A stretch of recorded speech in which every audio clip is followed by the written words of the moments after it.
All right, now, yesterday, I told y'all how I'm sick and tired of these black-owned media outlets that don't even do basic journalism. All folk doing is just rewriting whatever the hell they see in white media. So, yeah, TMZ reported yesterday that Diddy had sold Revolt to an undisclosed buyer. Now, I talked to 4 sources. The deal has not been closed. It has not been sold yet, okay? I've known this for a month. But all these folks, all these blogs, Essence wrote a story about the whole Diddy investigation, didn't call nobody, just pulled from Fox 11, called from CNBC, and I'm like, what are we doing? Why are we putting a stamp of approval on this nonsense? So go to my iPad, and I gotta call out Black Enterprise today. So Black Enterprise dropped this story yesterday, y'all, and I'm sorry. This is bullshit. This is the tweet. Diddy may be down bad, but he did secure his bag. That's the tweet. Now check this out. You click the story, y'all. You go to the story, and it goes to, when you go to the story here, this is what the story says. Sean Diddy Combs is no longer an owner at Revolt TV after selling off his shares to an anonymous buyer for an undisclosed amount. Now, you read the story, and they got all this sort of stuff in here. Sources say Combs sold his Revolt TV shares to an interested buyer, but made sure that the company remains black-owned, TMZ reports. You read this story, it ain't nothing but a whole rewrite of the TMZ story. Y'all, this is Black Enterprise. This is supposed to be the Black Business Bible. Amid news of the Revolt sale, it's being speculated if Combs knew a federal raid was on the way. But how you report? Who is the reporter on here? Somebody named Jerusalem Jovan. Okay. So we got speculation in the story. When I read this story, y'all, and I read it last night, there literally was nothing that was fact-checked.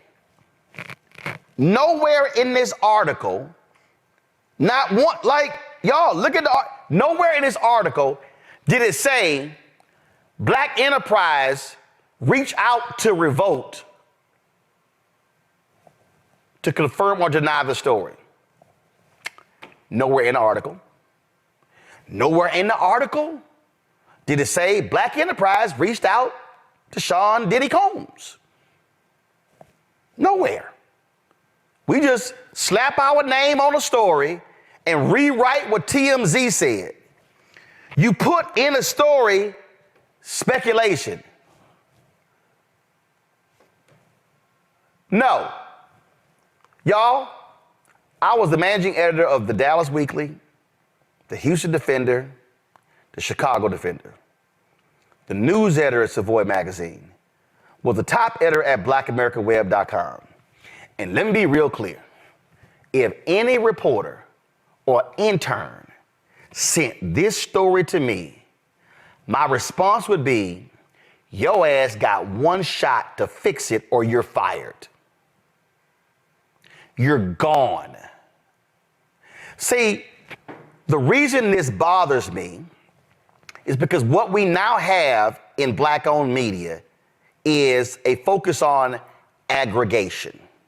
So what we do is we see what somebody else report, then we rewrite it, put our name on it, and then when black folks sit around, they say, did you read Black Enterprise? Did you read Essence? Did you read this? Did you read Hollywood Unlocked? Did you read The Shade Room? Did you read Ball Alert? Did you read this here?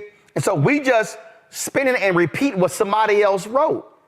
It ain't true. The Breakfast Club this morning, they read the story and they said it had been sold. Factually, it hasn't. How do you not check?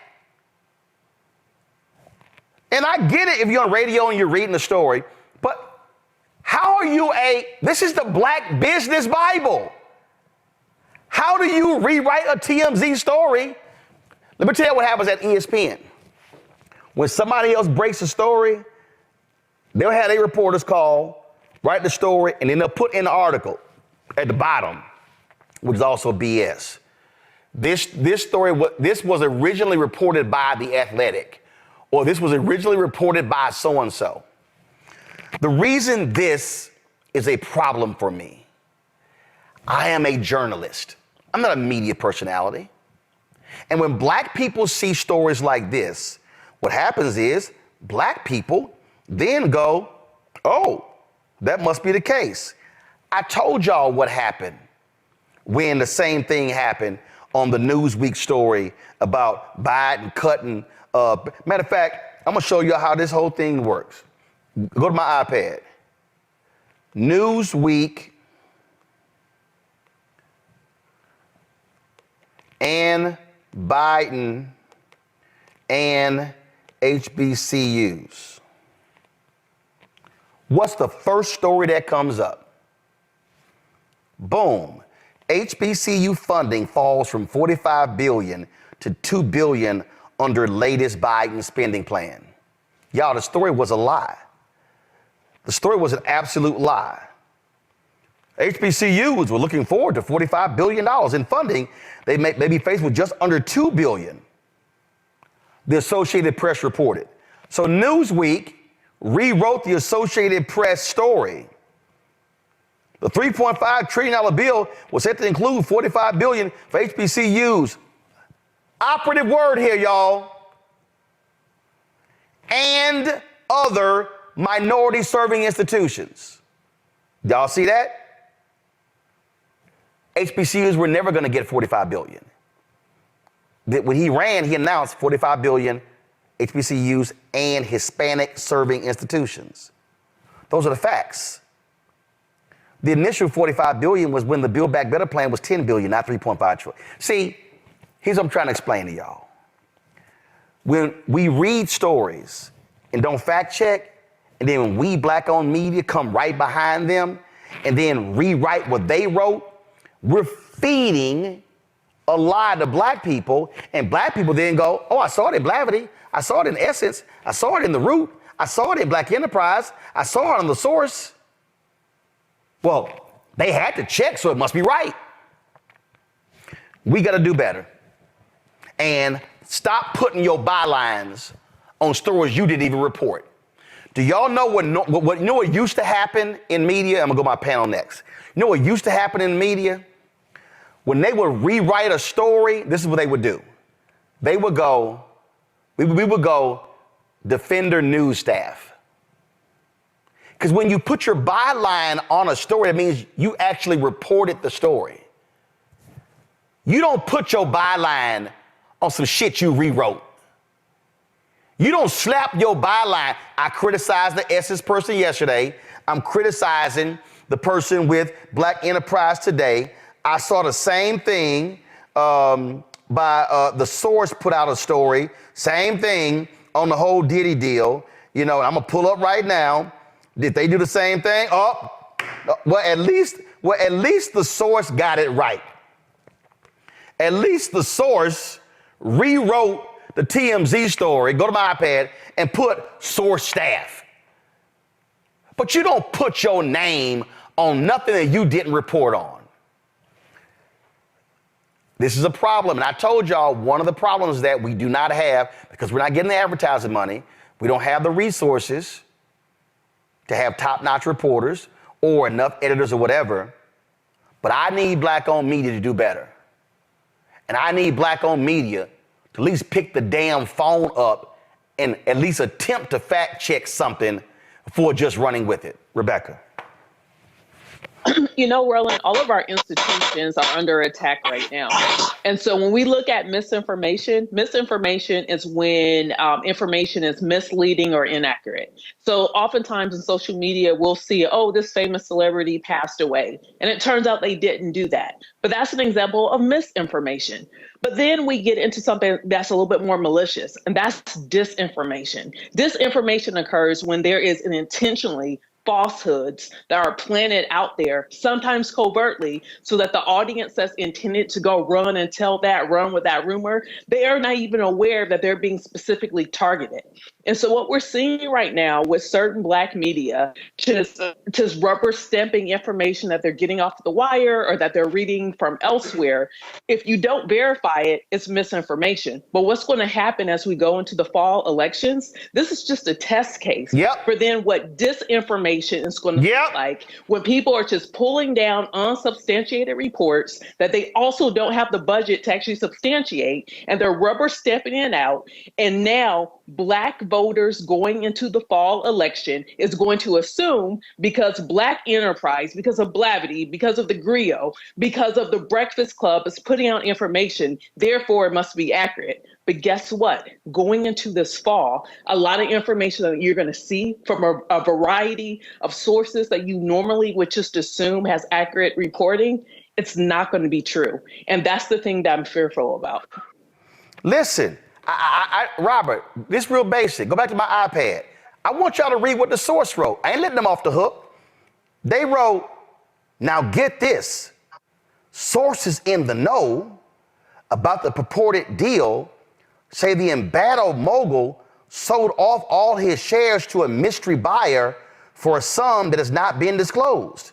Now the word is the company in itself, quote, remains Black owned, which is supposed to be aligned with, as TMZ puts it, upholding, quote, its original connection and dedication to furthering the culture. It's still hazy as to what revolt was let go for regarding the sale, but one thing is clear, the new owner is keeping a low profile for now, and for good reason. There's a lot of heat around the Sean Combs with Monday's raid by the feds, so now may not be the best time to announce a business deal of that magnitude for one of Diddy's brands. Now, sources say that the owners share a passion for Black culture, which is a broad statement, but they intend to introduce themselves formally in the coming weeks.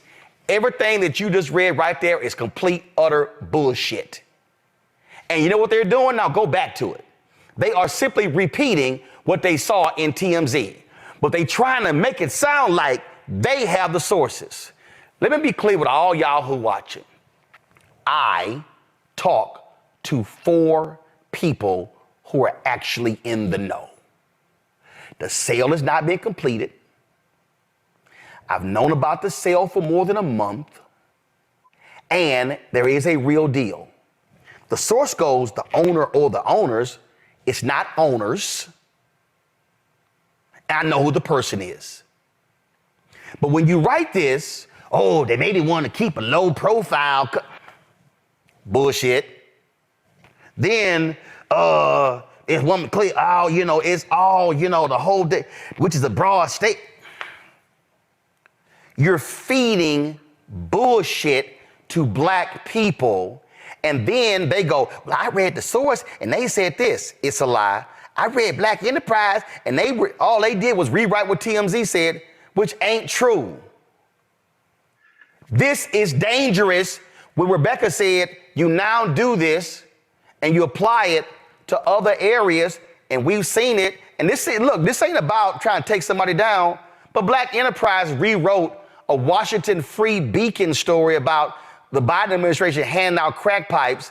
And I sent them an email and said, do y'all know y'all were rewriting a story from a conservative newspaper that was a lie? They never responded, but it was the same bullshit, Robert. Well, look, Roland, 2 points. And the first is just an editorial point. Why is it when they were trying to appeal to Black audiences, they just take what white people wrote and then rewrite it in slave dialect? Why do they think that is something that appeals to Black audiences? Why do you have to write these things, like they're straight off the Step and Fetch It comedy tour? Well, I had heard that they be about to tell some people that we gonna go down here, we gonna get this bag. You don't have to write like that for Black people to understand you. And I think that that's the part of the place where we get to this disservice of black media, because if you think that you have to dumb yourself down to the point that we can't understand, complex words and prepositions and grammar and commas and stuff, well, you're already starting from a point of disrespecting your audience when you think that's how you have to write. And look, to Rebecca's point, this isn't going to start. This has started. Look, Roland, when we first found out about me running for judge, me and you found out at the same time, because there was a article on the front page of the Atlanta Journal-Constitution saying that I was running before I had even announced that I was running, before I had even decided I was running. And that from there, we saw other outlets secondhand pick up that article and pick up that information, and they started casting me in all sorts of aspersions, to the point Megyn Kelly is sending out tweets. Oh yeah, Sheila. This liberal who worked with Reverend Jackson and Robert. When I saw it, what did I do? You tweeted about it. You called him out. No. Before I called him out, You reached out to me. I called you. Yes. The first thing I did, and here's the deal: if I did not know you personally, I would have went, okay, who is this Robert dude? Let me see if he has a website. He follows me on Twitter. Send him a DM. I'm gonna send him a DM on Instagram. Let me see if he has a LinkedIn profile. Let me see if he has a website. Okay, hold up. He's a lawyer in Atlanta? Hold up. The story says that he used to work for Rainbow Push. Boom. Let me call Reverend Jackson. Let me call John Mitchell. Let me call Shelley Davis. That's what fucking reporters do. They make calls before they report stuff and before they tweet it. And before any of that happened, before my phone rang, even one time of any reporter except for you, I had outlets reporting on it in the United Kingdom, New Zealand, Central America, all across the globe. Because as Mark Twain said, a lie goes around the world before the truth puts on its pants. We know that because Mark Twain never actually said that. That's just something that was attributed to him. So when we talk about this level of lazy journalism that we have now, we have journalists that just assume people are only going to read the headline. No one's going to look into it any deeper, and that their words will just be part of a 12-hour, not even a 24-hour news cycle. And that's why they put absolutely no effort into reporting actual media, reporting actual journalism, and actually reporting a story. They pick what the narrative is first, and then they find a story to fit it, as opposed to taking the facts as they are and just reporting to the public. And Scott, here's the deal. And again, I need everybody watching to understand that y'all watch this show. I called out NBC News when they did it. I remember when Root did it. So this ain't, man, you picking on Black Enterprise. But I'm going to tell you, when they ran that crack pipe story, and I just checked, now mind you, nobody responded. I ain't even going to name who I emailed, but I emailed the top people. But this was literally the email that I sent. Gents, y'all really should take this story down. It's awful because it was rewritten from the right-wing website, the Free Beacon. The GOP, come on, y'all, go to my iPad. Thank you. The GOP has spread this nonsense all day. Me personally, I would never write anything based on the, quote, reporting from that right-wing rag. The headline was called Biden administration to fund the distribution of crack pipes and syringes to promote racial equity. By rewriting it under the BE, you're essentially spreading the right-wing misinformation. Here is Reese Colbert breaking down the program. Look at hashtag crack pipes on Twitter to see how it is being spread by the right wing. Just letting y'all know. Now, here's the whole deal. I sent that because my whole deal was like, y'all, what we doing? And y'all had somebody, which means some little person who did no research, didn't check the source, Scott, just rewrote it. You put it up on blackenterprise.com, which means, did it go through an editor? Did it go through any fact-checking procedure? And now somebody sees it and goes, well, Black Enterprise wrote it, so they must have fact-checked it. It shouldn't take me to call them out. The same story got spread by some other people. And I remember I called News One before. After I left TV One, I called Blavity. I was like, yo, that story y'all got up, that story wrong. Take that shit down. And so, again, for me, the Jasmine brand, and this is just innocent. I was reading a post on the Jasmine brand once, and I saw it, and that was like one or two words that actually threw the story off and it was wrong. And I was like, hey, I want to let y'all know that's not correct. Y'all might want to fix that. I respect news, and I need Black-owned media to give a damn and not fall for the okie doke. Scott, go ahead. Yeah, lazy lawyering, lazy doctoring, and lazy writers in the media, all very dangerous. The problem with lazy writers in the media is that it goes worldwide. Boom! It makes it even more dangerous. So I agree with you, but here's a question, Roland. So I get the lazy part, right? Nobody's going to argue with you about that.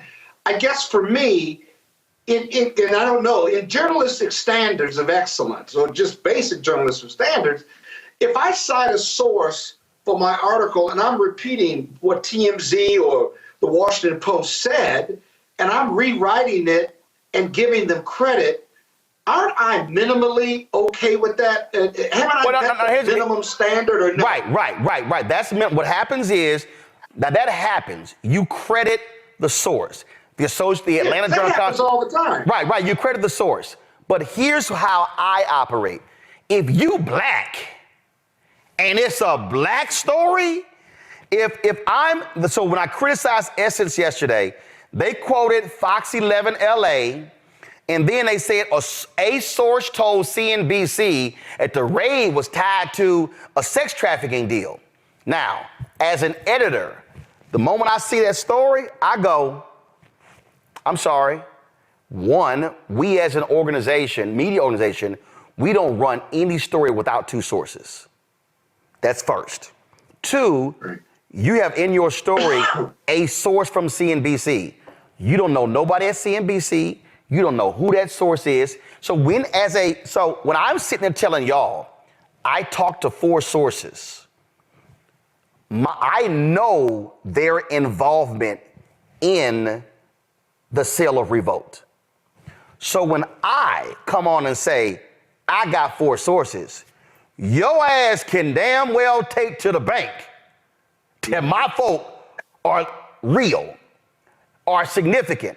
Now, a lot of times, a source, let me explain the journalism lingo, someone familiar with the thinking of. That means they ain't close to the source. A family member of. See, there's all kinds of different phrases that we use that sort of give you a sense of how close they are to the source. So when you're writing a story, you can say, this is how you do it. TMZ is reporting that Revolt has been sold, blah, blah, blah, blah. Black Enterprise reached out to Revolt, called and emailed, and by press time, we did not get a call back. What that says is we made an effort to try to confirm TMZ's reporting. Black Enterprise, Essence, and everything, they ain't tried none of that. In the Essence story, where they talked about quoted CNBC and Fox 11, they never said Essence.com reached out to Diddy, his lawyers, and his press person to get a comment. So in their article, they quoted CNBC quoting Cassie's lawyer, but not quoting anybody on Diddy's side. That's a failure of journalism. All I'm saying is pick up the phone, call somebody, email somebody, DM somebody, make an attempt. But when you make no attempt, then you just rewriting somebody's stuff and slapping your name on it. And I'm sorry, that don't pass muster. And I'm telling you, in newsrooms that I run, you will get fired. No, I got you. The other thing that they do is they will say, mainstream media will say, TMZ is reporting X, Y, and Z. NBC has not been able to independently confirm this. Hold up. Right? Michael Jackson dies. I'm in Jamaica. Right. I'm the resort I'm at as a sports complex. I'm walking across the street. Roland, it's so sad about Michael. Say what? Dude is in the car. Say what? Michael Jackson's dead. We used to them killing some celebrity. I was like, man, Michael Jackson ain't dead. No, Michael's dead. Now I'm on the resort. I'm hearing Michael Jackson music. Roland, been a journalist, go. I go back to my villa.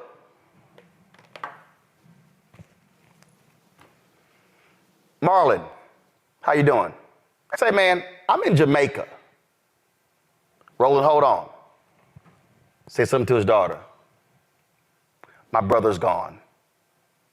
Oh, shit, yeah. I go, Marlon, when you say your brother's gone, my mom called me, my brother's dead. With my other phone, this is my personal phone, pick it up, I'm emailing CNN. I have confirmed from Marlon Jackson. Now, mind you, CNN is on air. Wolf Blitzer is giving TMZ credit. CNN has not independently confirmed from anybody that Michael Jackson is dead. My email to CNN was the first confirmation by anybody at CNN outside of TMZ. That's called reporting. And that's the problem. I'm simply saying to black-owned media, make an attempt to call. Respect the black audience enough that you don't just repeat what you hear. And I don't give a damn if it's the New York Times. If it's a story involving black people and I see that story and it's the Times, boom. Yeah. Say, bro, I'm seeing this. And that's what I'm saying. So what ends up happening, Scott, we then are spreading what they report and didn't even attempt. And I'm telling you, I know for a fact the sale of Revolt is not final. So all these people are reporting everywhere. Revolt sold. Diddy got a bag sold. It's not true. The sale could actually fall through between now, and I've already been told when it's going to get announced, it could actually fall through. So what then happens if it does fall through? Everybody said the deal was done. That's why you call. Go ahead, final point. Well, I think you're talking about excellence, right? No, I'm talking about journalism 101, not journalism 401, not journalism 401, not journalism 301, not 201. It's 101. You were taught. You're taught to call. If a story came out, if somebody said, Roland, Scott Bolden got arrested. No. Seriously. No, wait, hold up. I'm going to use a real example. The judge held Scott in contempt, hold Scott Bolden in contempt. What's the first thing I did? Scott, if you didn't pick up, you know what I would have done? Right. Emailed you. Yes. If you didn't respond in 5 minutes, I would have called the firm and asked for your secretary. See, that's what you're supposed to do. You don't just go, hey, Scott got arrested. Scott going to jail. Scott got held in contempt. And then you go, no, Roland, I wasn't held in contempt. The judge is threatening to hold me in contempt. So being held in contempt and threatening to hold in contempt are two totally different things. That's all I'm saying to black-owned media. Damn, use the phone. Call somebody. Yeah, but when black-owned media is lazy like that, it perpetuates white privilege's view of black people and their product, if you will, and that somehow it's almost acceptable to have a non-excellent or below standard product that's acceptable to black people, so it's not reliable, if you will. Somebody white looking at it and saying, well, that's from a black publication, so we can't really rely on it because their white privilege kicks in. To me, that's another danger if you're not practicing excellent journalism. So, I mean, nobody's going to disagree with you about this. I just wish we No. There are people who have disagreed with me. Man, why you making a big deal out of this? About what? But because I dared say, because I've called people out. I'm just going to leave this one to y'all. But I'm going to give you an example that's not black-owned media.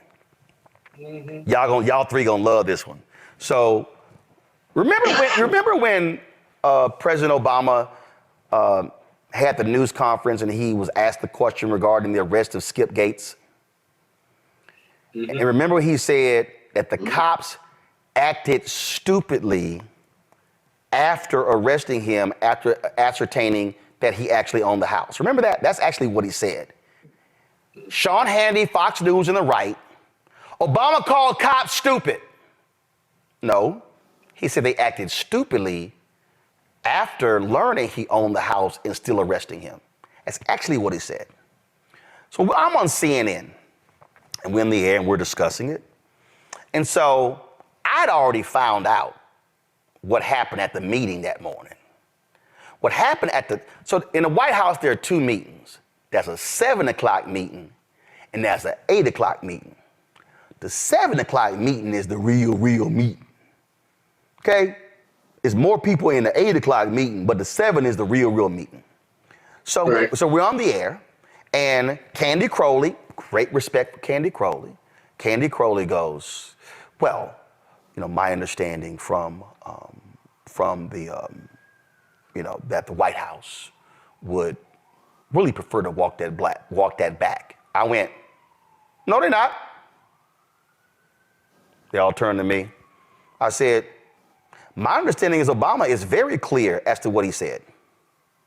Well, Roland, I've talked to my sources in the White House. And I went, I ain't lying. I'll never forget. Me too. I went, oh, I got sources too.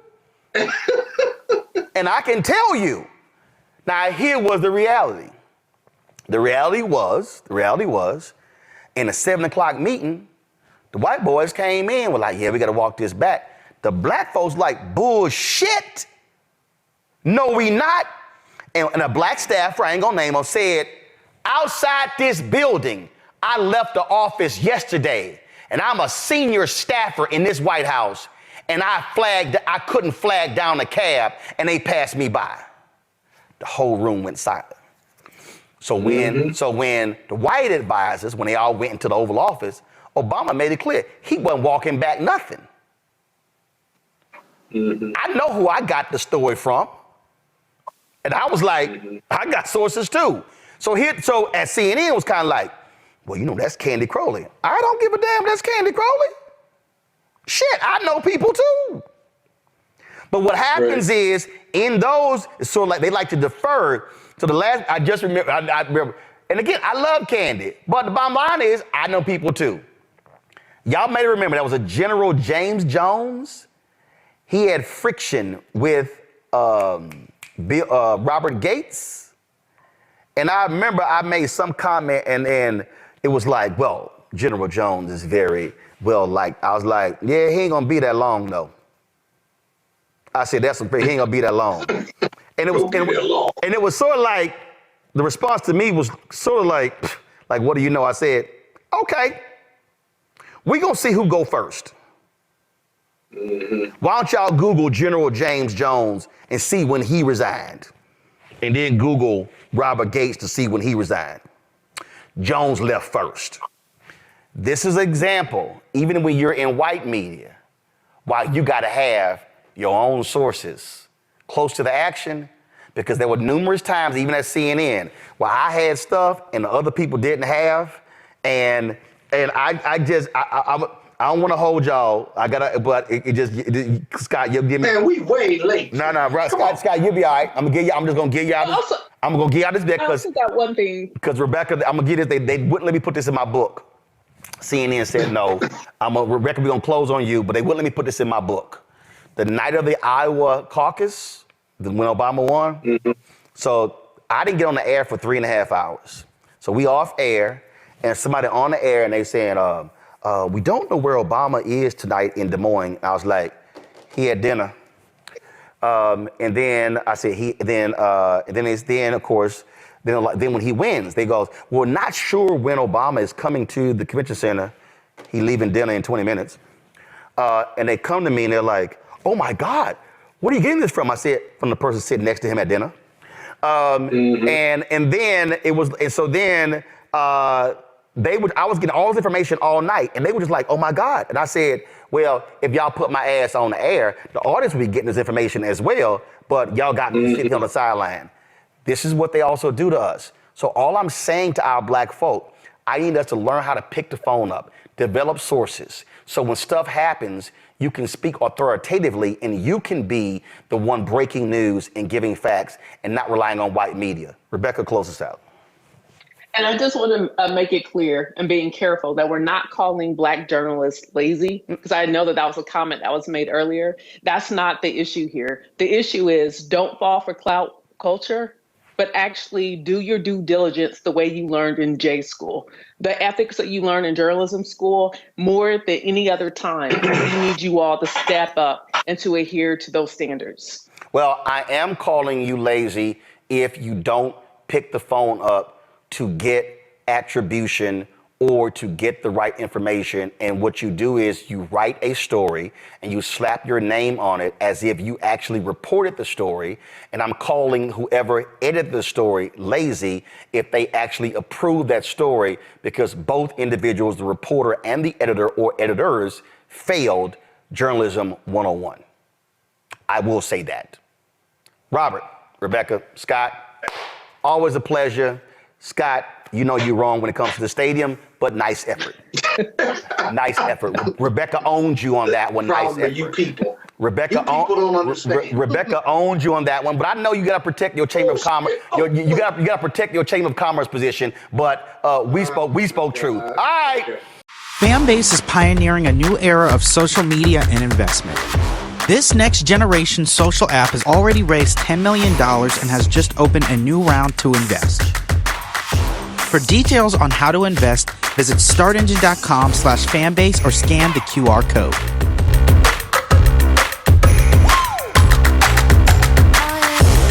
Another way we're giving you the freedom to be you without limits.